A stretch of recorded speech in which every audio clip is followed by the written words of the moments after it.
what I found was you can go and not sort of what I call going without knowing. You move through your questions with a group of people and make discovery. That really accelerated my ability to kind of like throw off the strictures. The strictures, yes, about how I thought an artist had to kind of operate.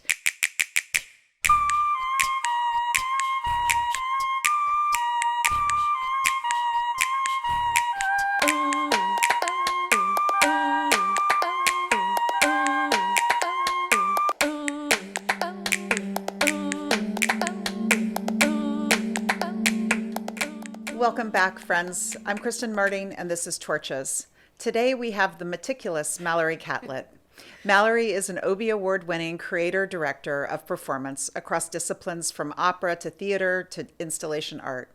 She's co-artistic director of Mabou Mines and artistic director of Restless NYC. I'm really excited to have this conversation today. Welcome, Mallory. Hello, Kristen. How did you come to be in downtown performance? Well, in retrospect, it seems like a pretty straight shot. I went to Bard College for undergrad, and my advisor was Eileen Pazlov, who was one of the grand dames of Judson Church, and she was just amazing. She told me all the classes to go to, and I just did whatever she told me. And she was my advisor all the way through Bard. And when we had a kind of kinship because I came to directing from being a classically trained dancer, and Eileen also was a classically trained dancer. And so we knew, we shared a lot of commonalities, and I always took a lot of dance classes at Bard. And so when I was getting ready to leave, she said, you should look for Anne Bogart. And so I just found out who Anne Bogart was. And then when I went, like the first year Anne had started the City Company, I went to Saratoga Springs and saw the Suzuki method, and I was like, oh, I definitely want to do that. I had about a 4-year relationship with Anne. That was in terms of like doing all the training, and I worked for the company, and then I assisted her. And through Anne, I was in all these rooms where actors, not so often writers, but actors, designers, a director got together, dramaturgs got together, and were making work. So I got very I was thrust into that way of working, where it was a group of people collaborating, making the work from scratch. And I think what I learned was the sort of importance of dramaturgy, and I kind of found my way into filling a kind of dramaturgical slot in those rooms. And so that just became a way for me to operate. I had, in college, I had been making work from, in this similar way. This just kind of put some meat on the bones. And then through Anne, I also met Rindy Eckert, who I worked with, and that was a very seminal kind of work over about a 10-month period. Again, dramaturgy was like the very important component. And so between my dance background, Suzuki, Rindy, Anne, I sort of, that's sort of like the lineage. And then I was sort of like, okay, this is the world. And so that kind of just sort of solidified. I was like, okay, this is downtown. This is my jam. This is, and then I actually went away to graduate school to kind of try to figure out how to put all those influences together. So I kind of felt like I had to leave, but I always knew where I was going to come back to. And I knew I didn't want to have any debt. So I went to I did an interdisciplinary program that was like a full ride, so I could just get back to New York and start really making progress in the things I wanted to do. So that's kind of those were the sort of component parts of. So there is a very straight line in some ways, even though it felt very circuitous at the time. Yes, and I have no idea what's going on, but you can see a very direct line through these individuals, and also what I had access to because of the whole lineages that I had access to that started with someone like Eileen in terms of the downtown New York City, postmodern movement. And in contrast to that, you speak a lot about intangibility in your work. Can you talk about what interests you about that? Well, I think my work is mostly about perception, and how we perceive and we live in the world. And and I think having come from a sort of dance background, I know that I moved into performance because of language, because language didn't really exist in dance, and that was the thing I was just like completely puzzled by. And also I was a thing of like not, not, I didn't think I would ever really figure it out. And so that seemed to be like a life pursuit of like and I was an avid reader, and a lot of my work is generated from like reading things, falling in love with things that I've read, and figuring out can I make a performance out of it. And I think the other thing that's important in sort of how I got to downtown theater, but also intangibility, is just that, I came from I was trained as a ballet dancer. And so I think what drew me to downtown theater was, when you're a ballet dancer from like 8 to 18 and that's all you do, you really have this mindset that you have to do anything you want to do well, you have to do for 10 years. You shouldn't even attempt to do anything without having, and how kind of restrictive and stifling that is. And I think that, in all these rooms, what I found was you can go and not, sort of what I call going without knowing. You move through your questions with a group of people and make discovery. That really accelerated my ability to kind of like throw off the just Strictures? The strictures, yes, about how I thought an artist had to kind of operate, and what it meant to be an artist. In terms of like intangibility, I guess, like for me, as I've been working, I'm often asking, like, what is the most intangible thing about whatever it is that I'm dealing with? Like, what's the hardest thing? Because for me, intangibility is like the thing that isn't seen, the thing that isn't visible. What's the most intangible thing that we have to accomplish in order to make this thing operate? And so through pursuing that intangibility, what I realize is I'm really interested in perception. I'm interested in how we live in time, how language is related to time. And so I've also I don't really consider myself a storyteller. So that's not the reason I kind of came into the theater, which is often people's paths into the theater. But for myself, the thing that interests me about story is both the human need for story, but also that there's an expectation. And I wanted to talk about or converse with an audience vis-a-vis their expectation about time and language would equal this story. And so you can actually have like a really rigorous conversation with an audience that expects something that's maybe not going to get it. And so you can kind of activate them in a way. And so because that's a conversation I wanted to have. There's no better audience for me than a theater audience who's like, well, there's a story. And because I really wanted to be like, well, why do you need that? Why do you believe in this story or that story? Or why do you think time only works in one way? So I think that intangibility piece was sort of like how I got into like our perceptions, our expectations, and then how to kind of mess with those or challenge those. And that's really what, that's what I'm always kind of doing. You've also spoken about its selfness. Is that part of this same idea of perception and intangibility, or is that a different thing? Because you also talk about it in the context of its selfness of the people as well as of the thing you're making. Well, yeah. I mean, I think because I'm interested in perception, I've always been interested in like invention. How does one do something inventive? Or like invention has always been an interest in mine. And so by dealing with perception and not necessarily story, I'm thinking about like, how do we put things together? Like, and if you rearrange that, how do you get something different? So I came very quickly to sort of understand that for me, to make something new or to make something unique or to invent something, you could get there by trying to figure out. I mean, there's two parts. There's the collaboration. So what I think makes something unique is that it's actually sort of honoring. There's never going to be this person with this material in this moment with these people doing that.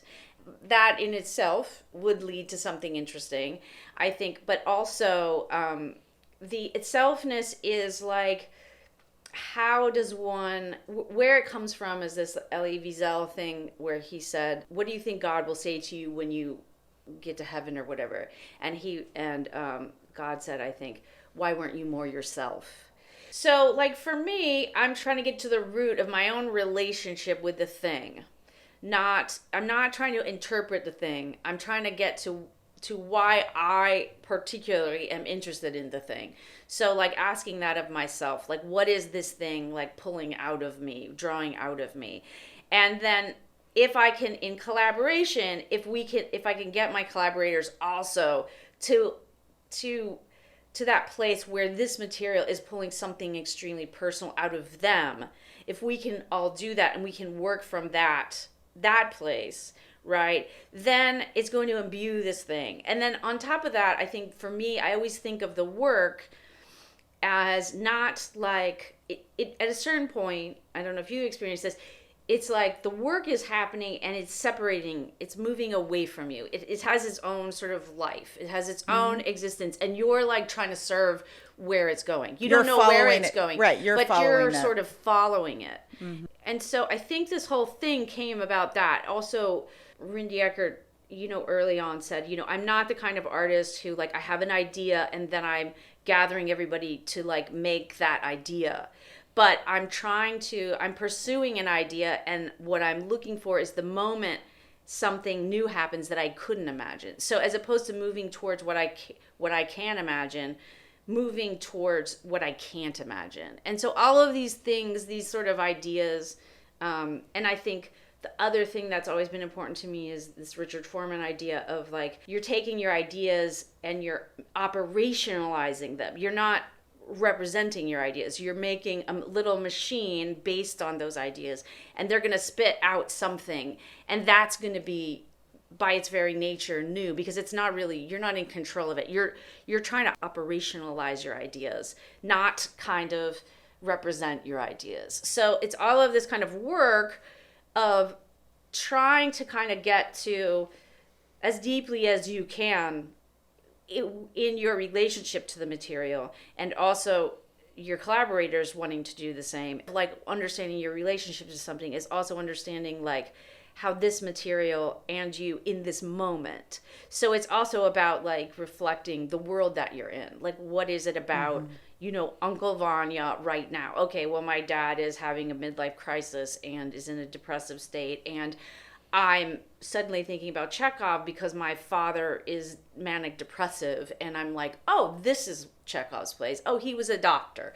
What kind of patients did he have? You know what I mean? Who else was, so all of these sorts of things. So that work, digging deeper and deeper till like, and it started with me having to learn the play and having to like represent the play in a way and interpret the play, but eventually that could give way to being like, no, I'm going to toss all this out, because really what it's about is like this thing and this thing. Then it cracks open. So always kind of trying, and I think that's why my work takes a long time, which I'm fine with. I'm fine with. But it's like a very important kind of concept to me, and to me the key to innovation, uniqueness, newness, even though I'm not particularly like driven by that, but I do feel like I want to put something out there which is a really unique reflection of both myself but all the people I'm working with and the material. Mm-hmm. And on that, I mean, you are a ace collaborator. You work on projects as a collaborator in all these different ways, bringing out as much as you can from the folks you're working with. What for you makes a collaboration really generative and meaningful? Well, I think what we're just talking about is being able to get to a place with everyone where it's personal. and we're flowing from like across times, you know what I mean? We're flowing from a present day moment to a material that might be quite old. Like I think about what I do is time travel, right? I'm in the present moment in the car listening to the radio and the news, and then I'm working with a text that could be hundreds of years old, and I'm reflecting about why it is I'm even thinking about this, like why do we even think about Uncle Vanya? I don't know. Like it's a phenomenon to me. Like, so I think getting that with everybody, getting buy-in with everybody, on that level, and then hopefully, getting to a level of honesty where people can begin to feel free to say what it is that's on their mind, or make the work both protected, like that they can be vulnerable, but also, challenge one another. Different collaborations have have completely different, like they're like different families or different, movies kind of like, so there's different psychologies about groups. Some groups are really like fueled by sort of,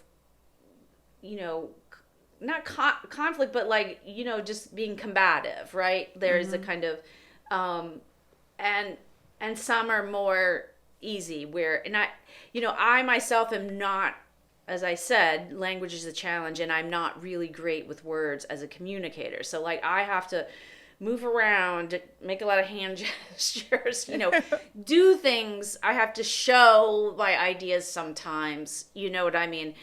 But I might be working with people who are very good, at communicating their ideas with words. So it is, I guess it's just trying to get down to that place, and where you can be vulnerable and honest, where you can have fun, you know what I mean? A sense of humor is always really important.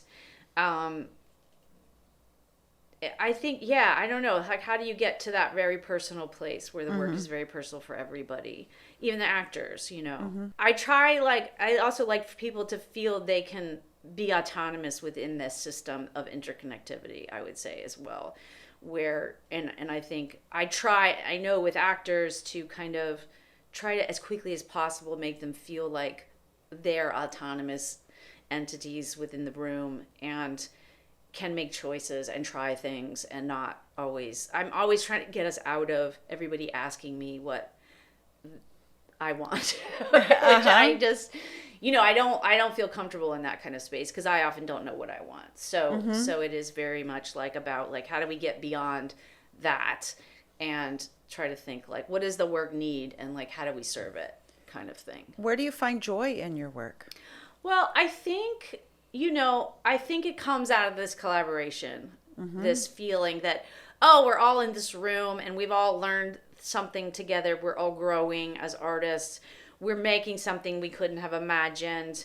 I think I was thinking about this question and sort of, thinking about collaborations I've had for a long time, and, where things get tense and you're in tech and like you're even angry and, like all this kind of emotional stuff comes up. And then I always used to, when I worked with Banana Bag and Bodice for years, because we were like a gypsy family. I mean, like we liked to fight, we liked, all of that. And then I would be going into tech and I would just be like, wait a minute, we all really love each other. You know what I mean? Like we're all friends. This is like a privilege to kind of go into a space and work together where we know everybody has their heart in the right place. And you just kind of like remind yourself like, and then you walk into a room that's like filled with your friends. You know what I mean? And you're all going to make something together. And that is sort of like very, very precious. I mean, I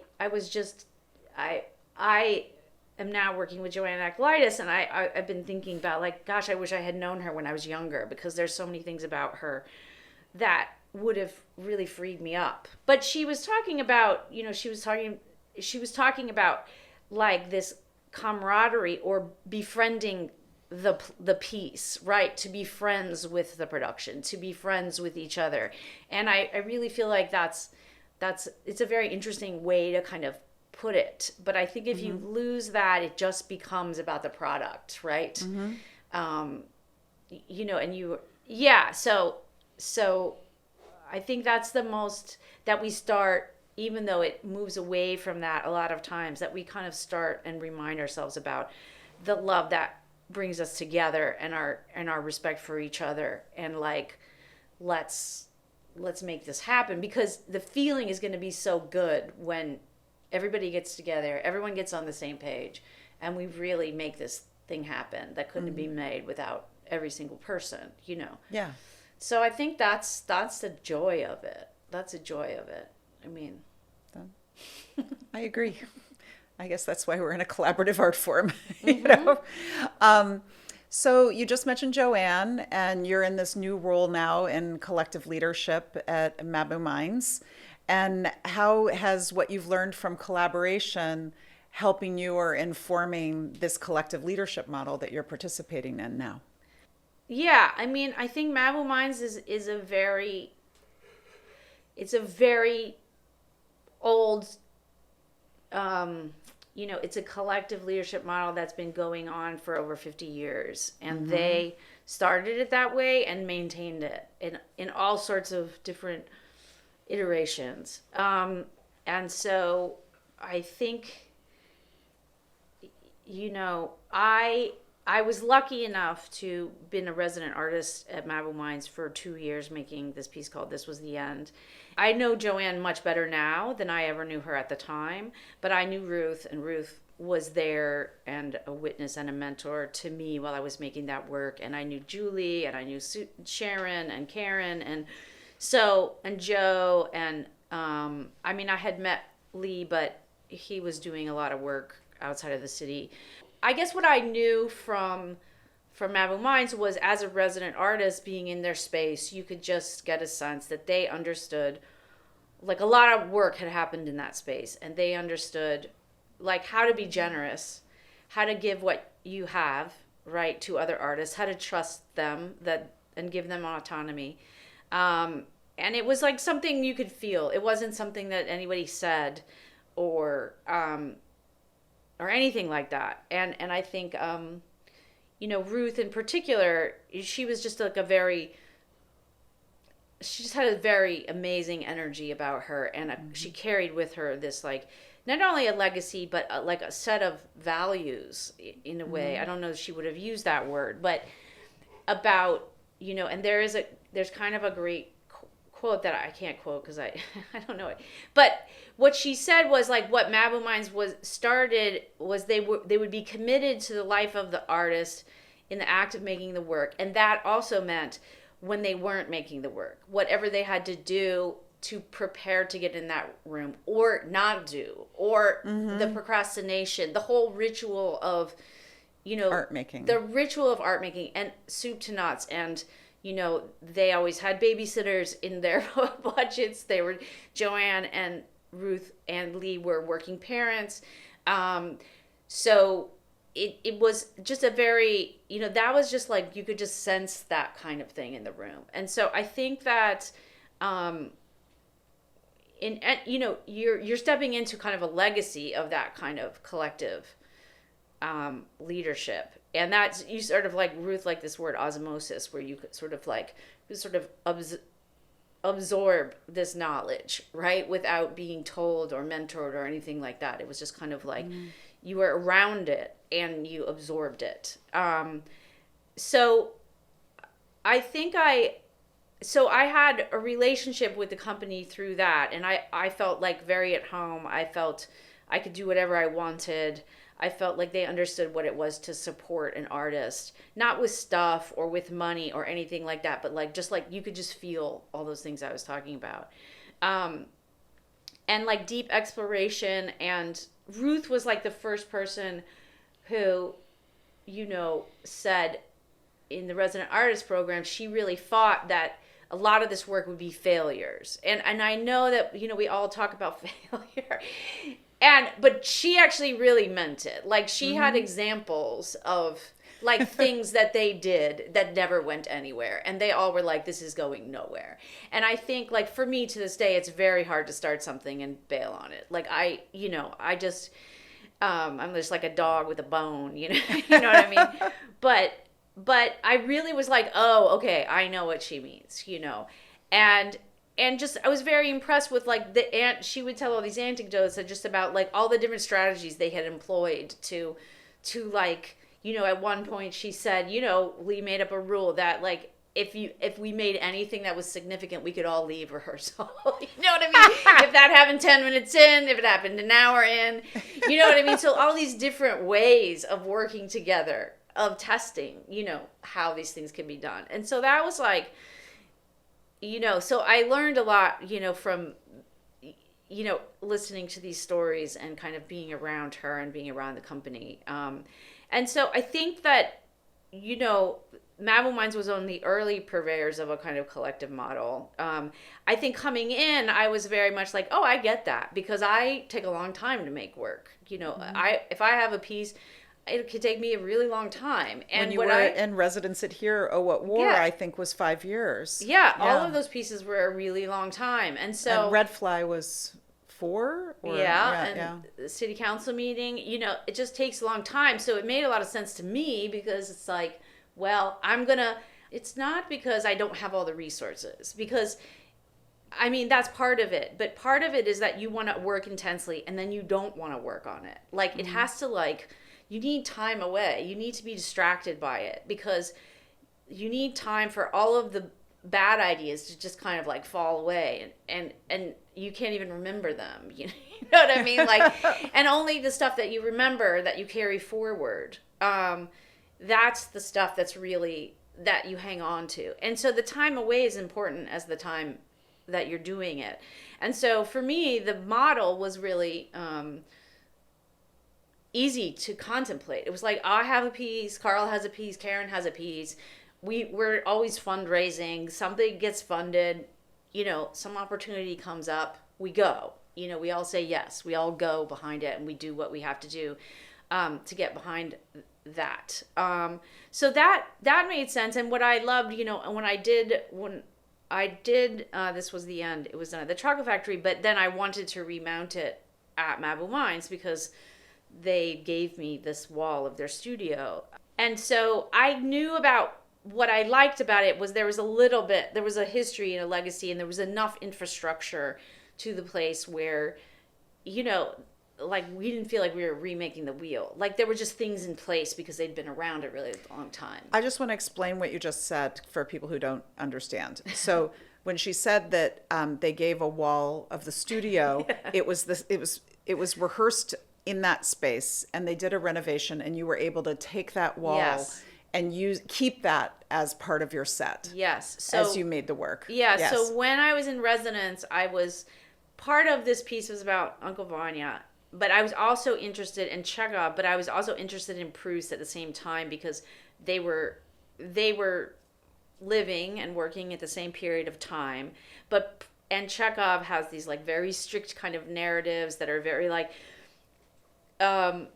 where time is very irrevocable, and that has everything to do with like the psychology of the characters. And Proust was writing this like voluminous lifelong novel where everything was very circular, and you could go back and rediscover and change and, revisit your past. And so I was interested in those two things together. And Proust was very influenced by optics. And so when I got into Mabou Mines, I was really interested in all these kind of optical theories. And so we started videotaping the wall of the studio, which is like it's PS 122. It's an old school room. It's got these cabinets and these blackboards that shift and slide. And so we got into filming those and then projecting that wall onto itself. Mm-hmm. And so you were creating this like past present blur, right? Because the images are past because they're recorded.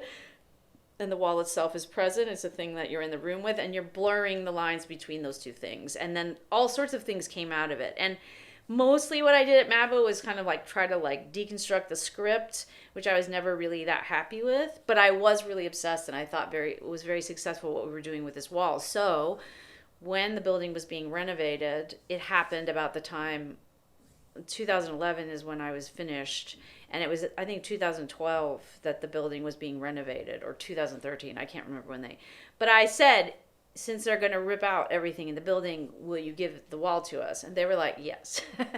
So that's like, to me, like that says it all about Mabou, that and so we took that wall and we made it this freestanding structure, and it was sort of the basis of the piece. And that was like, once we had that, we really, everything we did from there forward, we worked at the Performing Garage, gave us a residency that was all about design. And so from there forward, it was like every decision we made felt right, after 3 years or something. What does it mean to you right now to be co-leading a truly artist-centered institution in these really difficult times? I think going back to those things that I learned, that I could just sense, not forgetting those things, that you have to honor the whole, what it means to make art in a really honest way and what people need. And we now have a space, which is Mabou always had a space, but like a studio space. We now have a studio space and a theater. And so that's been an interesting thing to try to integrate into the way that we think about process and how we actually serve ourselves, but also this very wide network of other artists. We call it sort of the circle of artists that is Mabou Mines, which is associate artists, which are usually like more what we, people would say mid-career. Then we have senior artistic associates, which are Joanne and Phil, which are founders, but also like Maud Mitchell, who's a great actress that worked with Lee for years, Greg Merton, actors, there's artists, there's visual artists, Basil Twist, David Newman, so choreographers, they're sort of the extended family. And so it's a quite a wide group of people. And then we also have a residency artist program, which I think also Mabou Mines really started because once they had a space, they had a residency artist program. And that's something that's very common now, but Mabou was doing that many, many decades ago. So, and that's really to give people they were collaborating with, or just younger artists who they didn't feel that were doing experimental things, that they didn't feel had a place to do that. And so inviting them in. So that's also just part of our ethos. And Mabou is like it's very intergenerational, which is important. So Joanne is like in her 80s making this Beckett piece, our 10th Beckett piece. So it is really like the cross-pollination between younger artists, older artists. And it's about, I think it's about understanding that it's work. You know what I mean? Like, I think there's I was thinking about it, there's a kind of working class kind of mentality at Mabou Mines, which is that it's work and people have families and they have lives. And so there has to be space and consideration for all of those elements when someone comes to work and comes to make things. And the whole human, not just the artist, but the human. Yeah, the whole human and all the things that they grapple with to get into the place. And this also, like, I've been recently, there's a man named John Mabiti, who is like a religious scholar of African religions, and he was talking about how a lot of African religions like conceive of time. And as opposed to like past, present, future, really there's present and there's past. There's like the vastness of the past and there's the present. And there's a near future that is part of the present because it's filled with events, right? And that's what makes time. And so he was talking about this idea of that one is in the religions, this thought of like one is either waiting for time or one is producing time. Which I think is like, for me, I've just been thinking so much about this lately because I feel like with what Ruth was trying to say is like, there is an important thing where you have to wait for time. Because when you make art, you're producing time, right? You're producing an event. You're making a schedule. You're bringing people together. You're talking, you're communicating. We're actually scheduling out time. And that's producing time. And then art, of course, is always a production of time, right? Yes. You're bringing people together. They're sitting there. It's happening in time. So I think, I've just been thinking so much about that because I think that the waiting for time we all know these moments where there's like anxiety and hesitation and like, how are we going to do this? But for me, saying like, well, we need to wait for time is sort of this thing of like, it's necessary and it will happen when it happens, and then we will produce time.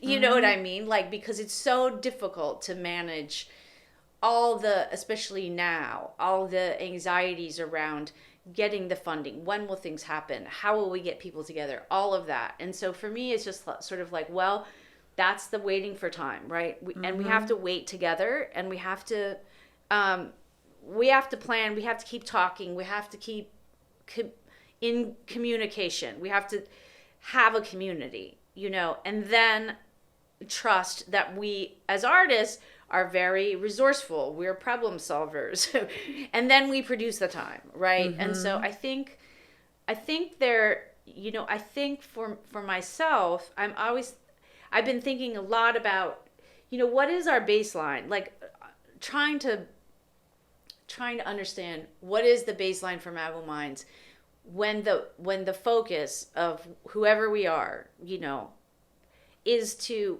serve the artists and make the work, right?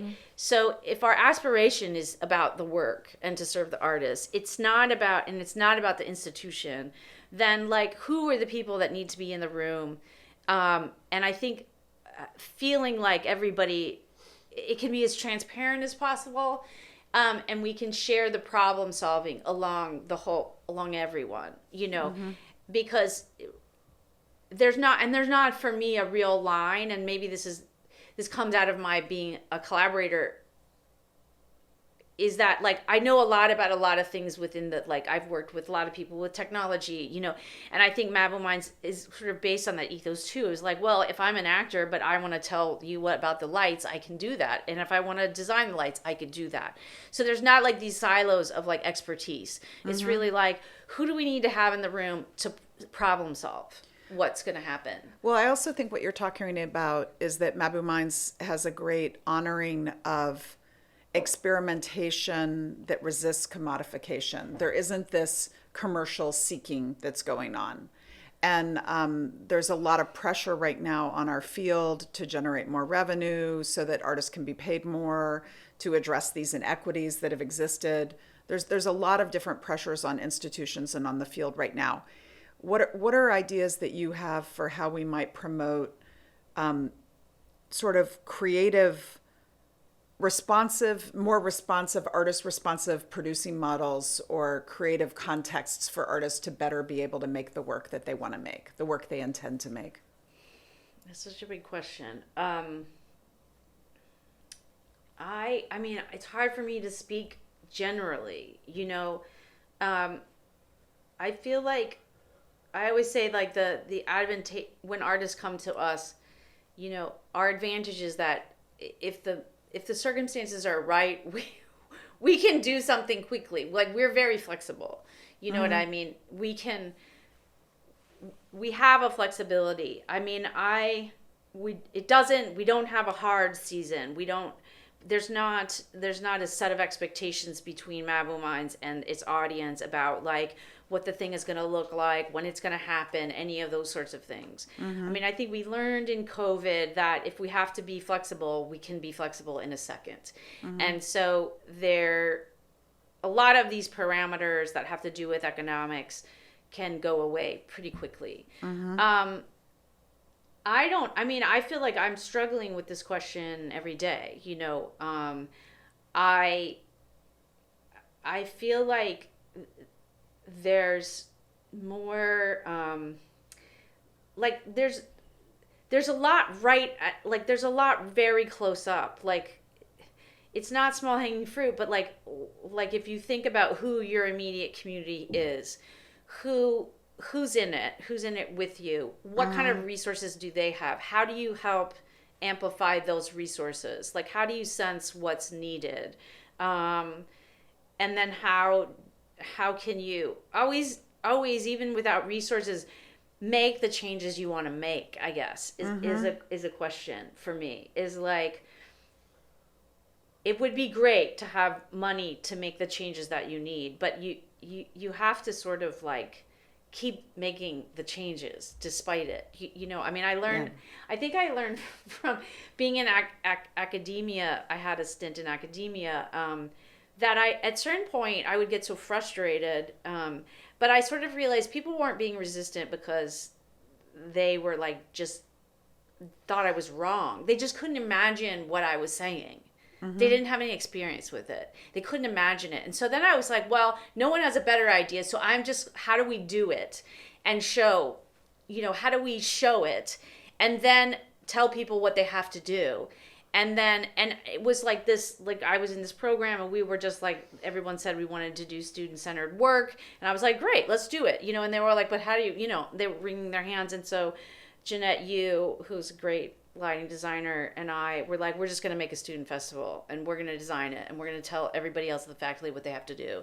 And it was like this huge thing. And I was like, okay, we're just going to do that. So I think that we can have an adversarial relationship of resistance, but I think we ultimately have to be like, well, it may be that they can't imagine it, and so we have a responsibility to try to act on what we can imagine, you know what I mean? And to move forward and to try to change. I just think that's who we are. I mean, if we are taking risk and experimentation, like that has to be in the way we run our organization, Yeah. And so I think it's up to, it has to do with the individuals that you're working with about like, what do you want to try? What do you, and how do you take incremental steps? I mean, I feel like we're really in a precarious moment, but I also feel like, there might be a moment where we realize, producing art is not the most important thing. Maybe we have to be a community center. Maybe we have to take in immigrants. Maybe we have to, what I'm saying? I think that's also always a possibility, and I think it's not because we're not socially mission driven or whatever in that way, but like, if that seems to be the best way to respond to the world and we as a group thinks that's what we should do, you know what I mean? Yeah. Like, I think I'm always sort of open to that. It's all on the table. It's all on the table. Yes, it's all on the consideration. table. And I think, we can't underestimate the power of people getting together anymore. And I think that will become more important as things get scarier, which I think they will. Not just about finances, but about everybody's lives, that they're going to lose their health insurance. All these things, like, these are real things that affect us. And so I think that maybe, I have to say, like, I'm kind of like interested again in maybe doing a series of small scale works just because it's a really good muscle that I feel like I haven't, to go into a room with very little and to have a kind of playful environment in which you kind of make work like in a playful way. And are there models in which we can kind of present work, which is not, it's not, I don't know, it's not like all of those like developmental categories that we've all developed so that people give us funding, like work in progress. And, we did this festival called the Revenue Festival, and I realized, like, I just don't want to call anything work in progress anymore. I feel like if you feel confident in the integrity of what you put out there, it's always just about like being ready in the moment and meeting the audience and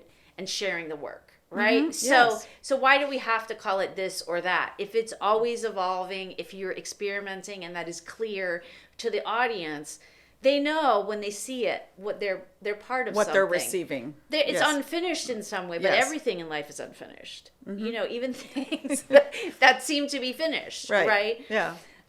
So I'm thinking a lot about, where is the kind of playful sandbox experience of getting in there in a room with props and people and just like making something from nothing. Like, what is that? What's that about? Is there a muscle? Is there like a level of satisfaction that comes out of that work that we have, that's maybe very precious to us right now. I don't know. I mean, I don't know. And I couldn't begin to tell people, except to trust artists, and treat people as artists, meaning they're creative thinkers in the world, and they're interested in what they can imagine. They're interested in what they can't imagine. And that it's we're problem solving. How has your practice changed as you've aged or in response to what's happening in the world? Well, I think it's changed. I think it's changed a lot in the sense of like two things. I think my relationship to kind of taking responsibility is a big one. As a director, it's an exhausting process. You take on a project, you're responsible for like everything that happens, right? I mean, it's not that you're the only one doing anything, but you are responsible for this group of people, its trajectory, all of those kinds of things. And so when you're finished, it's kind of exhausting. And so I think I sensed in myself like of not wanting to take responsibility for a lot of things, but like because I then had to gear back up to do this one thing again, and because I don't have children, I think, and I've never bought a house. There's a lot of things about like living in New York City and the life that I've had. And so I feel like co-leading Mabou Mines, but also my partner had a very severe stroke.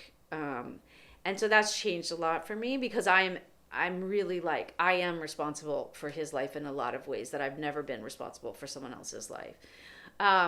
And so I think I never anticipated the sort of fulfillment of taking responsibility. I mean, I understood it in the sense of like, leading a piece, but in terms of like a long-term way, I think it's kind of changed my, it's just put things in a different kind of balance. Yeah. So I think I get less stressed out when I'm in my own process because it's somehow in a balance with, well, I also have to do this, and this is also equally important, and I think that puts me on a more even keel when I'm in the room with artists in a way that I think is actually helpful and beneficial. But I also think like, I think Rebecca Solnit she had something where she was just sort of saying like, here's the things that when you're in like these calamitous situations is that like find someone or something to care for, because it's a very important part of surviving. And and I think that I never really understood that piece of life until this happened with Bill, and then leading Mabou Mines, which is a huge responsibility in the sense that there is a whole history and a legacy that you must carry with you. That's and it's really amazing, important, and so interconnected with all the other things that you and I in our careers have benefited from is the work of all these other artists. Yes. And many of them who are still around and are still working and whose work is just incredibly inspiring. So, and then how do we in our own ways kind of carry that forward? Like how do we tell that story, or how do we live those values? How do we like make it possible for other people to share those things with other artists so that you kind of keep it going? It's flowing into that like vast past. Yes. Like in a way that's really rich and very important that we kind of, we're here, and then what it's going to enter into that vast past, and so I think a lot about that, and that's something that I don't know, like now that I'm here, I've been like, oh, maybe I should have like done something like that sooner in my career,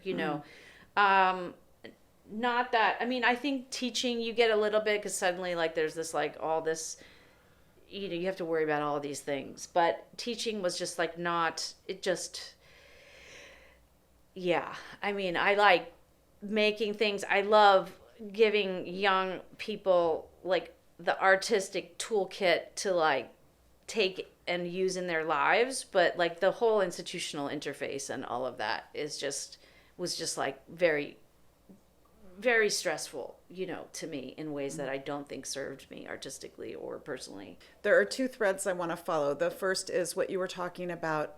Mabou Mines, Ellen Stewart, the Woosters, they're kind of the grandfathers of the spirit of downtown performance. It didn't exist before Cafe Chino and those friends in the 50s and 60s with the formation of those companies. And we are the inheritors of that. And then there's more people coming. Do you feel like that spirit of downtown still exists? The experimentation and the risk?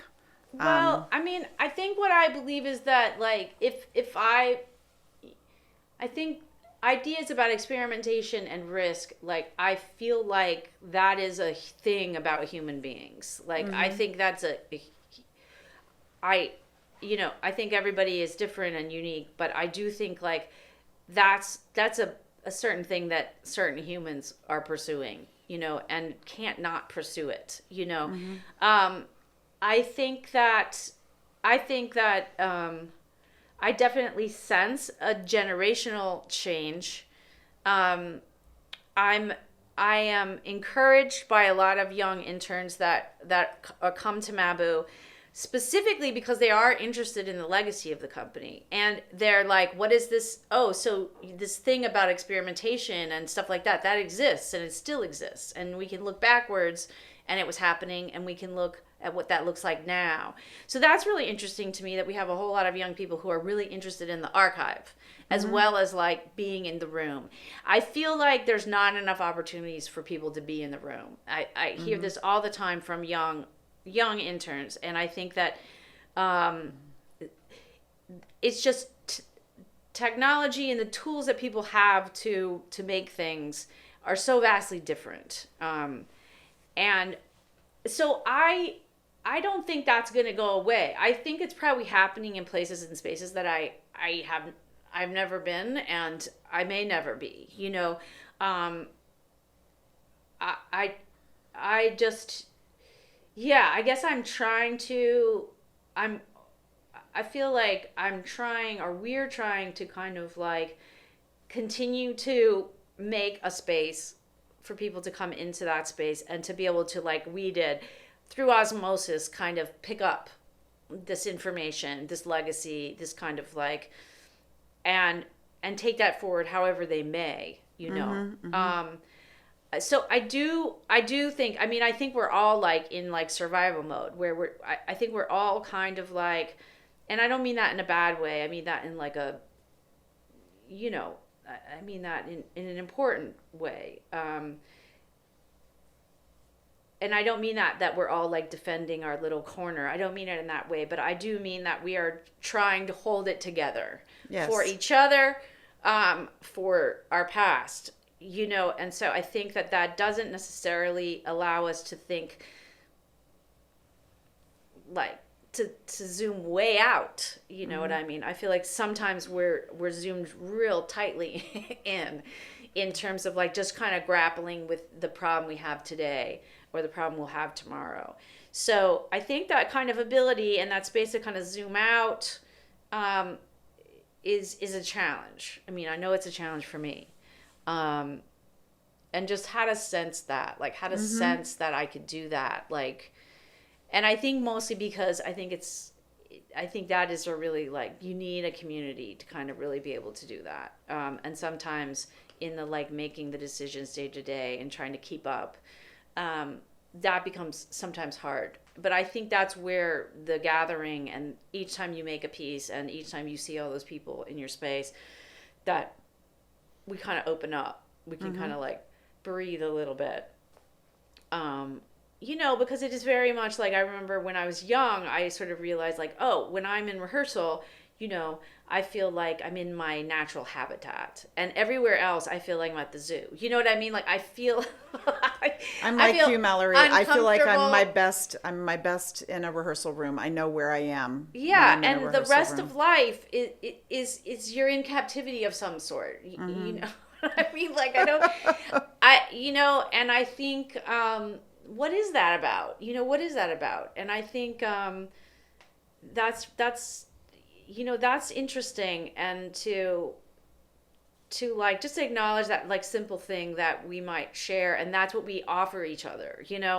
That's what this stuff is about. I do feel like in our attempt to, I feel like I really lived through this period where I was like, making work in basements at Shoshama where they were like, here's a space, do whatever you want, to like, having a fancy residency. There was something was lost in that, in the attempt to like give artists what they need. There were more rules to that new space, and you could only be there for 5 hours a day. And, you would get all these other kind of professionalizing wonderful things, but like something was lost about like the getting your hands dirty, the like, I'll do this and I'll do that. Like, I'll learn something I don't know how to do. Jim Finley would always say like, well, how did you learn how to do video? Well, I got a VCR and a TV, you know what I mean? And that, so it's just like, it's not rocket science. And if you really want to do something, but you don't have the expertise, you've got two choices. You find somebody, you make a friend, right? Or you learn it yourself, or you do both. But I do, and now technology is very easy to learn and everybody has it. So I think that's radically changed things. But I think like creating with technology we have now is can be a very isolating practice, because you don't need, you can generate all this stuff. And there's good things about that. But I also fear it's isolating, because a bill, like I don't see as much work as I would like to anymore, just because I don't have evenings, that I can really get out. So I really feel uncomfortable about trying to speak about the scene, because I just feel right. I feel like I don't know what the scene is anymore, but I do in that corner of that building, I do try to bring with me what I learned from all these places and all these artists, and I really try to like, how do we afford that, or give that, or share that, or whatever we have to do to kind of keep the doors open. And people walk through those doors and, come into the office. And so I don't know. I mean, I think I just don't know if it's going to be like downtown, like logistically in the map that it was when we were coming, know. But I think the essence of what downtown is, it'll always be like remaking itself in different places and different spaces. I don't think that kind of energy and that inquisitiveness is going to go away. I just don't know. I don't know what it's going to look like. I don't think I can imagine it going back to that whole thing, which is cool. That's a great place to stop. Thank you, Mallory. This has been a great conversation. I really appreciate you coming in. Well, thank you. All your years of work with artists. So I'm entirely hugely grateful to hear and to you, because like I did, how many? I think it was like 4. Yes. 4. It was like Obie Award, Red Fly, Scarlet Ibis, and City Council meeting. Yeah.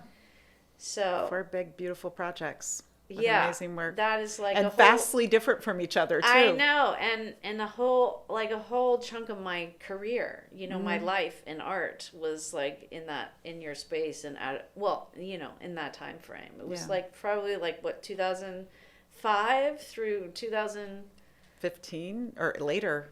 Really? Maybe, I don't know. I think City Council meeting is like 12. Oh wait, but Scarlet Ibis was after City Council meeting. Yeah. Like 2018. Maybe. Yeah. Okay, that was a long time. That's a long time of my life and work that I'm forever grateful. Thank you.